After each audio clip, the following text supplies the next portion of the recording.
I was banned from a restaurant for writing an honest review. 3 weeks later, the health department shut it down. Marlowe's Bistro had been a fixture in our small coastal town for over a decade. The charming exterior with its blue awnings and fairy lights drew tourists by the dozens every summer weekend. When my best friend suggested it for my birthday dinner, I was excited, purred I'd never been, despite living just 2 miles away.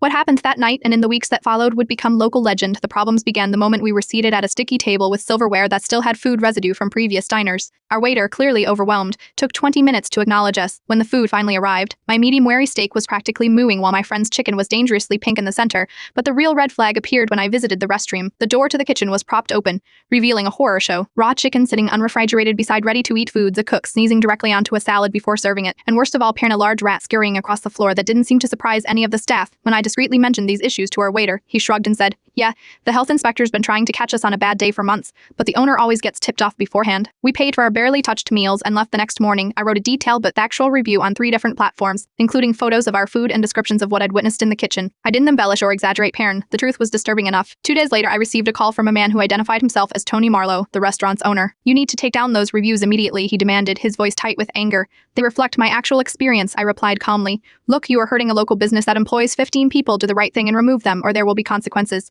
When I refused, the threats escalated. "This is a small town. You won't be welcome in my restaurant or any others around here once I am done talking to people." True to his word, when I tried to make a reservation at Marlowe's the following week for a work event at my boss's request, not my choice, the hostess informed me I was permanently banned from the premises. My name had apparently been added to a list kept beside the reservation book. Word spread quickly through our town of 8,000. Some locals defended Marlowe, calling me an entitled complainer, trying to ruin a beloved institution. Others privately messaged me similar horror stories, but admitted they were afraid to post them publicly. Then came the plot twist no one expected. 3 weeks after my review, during Friday night dinner service, 4 health inspectors conducted a surprise visit to Marlowe's. According to witnesses, they entered through both the front and back doors simultaneously, giving staff no time to clean up or hide violations. By Saturday morning, a bright red "Closed by Order of Health Department" sign was plastered across those charming blue awnings. The official report, which became public record, documented 27 critical violations, parents including a severe rodent infestation, cross-contamination of food, improper temperature control, and employees working while visibly ill. Local news covered the closure, and a reporter somehow connected it to my review. When interviewed, the lead health inspector revealed something unexpected. "We've received numerous anonymous complaints about this establishment over the years, but never had enough evidence for a surprise inspection. A recent detailed review with photographic evidence finally gave us what we needed." My phone exploded with messages, parent apologies from those who'd criticized me, thanks from former employees who shared stories of being forced to work in those conditions, and even one from the mayor who had apparently gotten food poisoning there twice, but kept quiet because his cousin worked as a line cook. Marlowe's never reopened. 6 months later, a new restaurant took over the space after a complete renovation. The new owner, a respected chef from a neighboring town, personally invited me to the grand opening with a handwritten note: "We value honest feedback and health codes equally. Your review probably saved someone's life." Others discover that sometimes the most powerful force for change is simply telling the truth, even when it comes at a personal cost.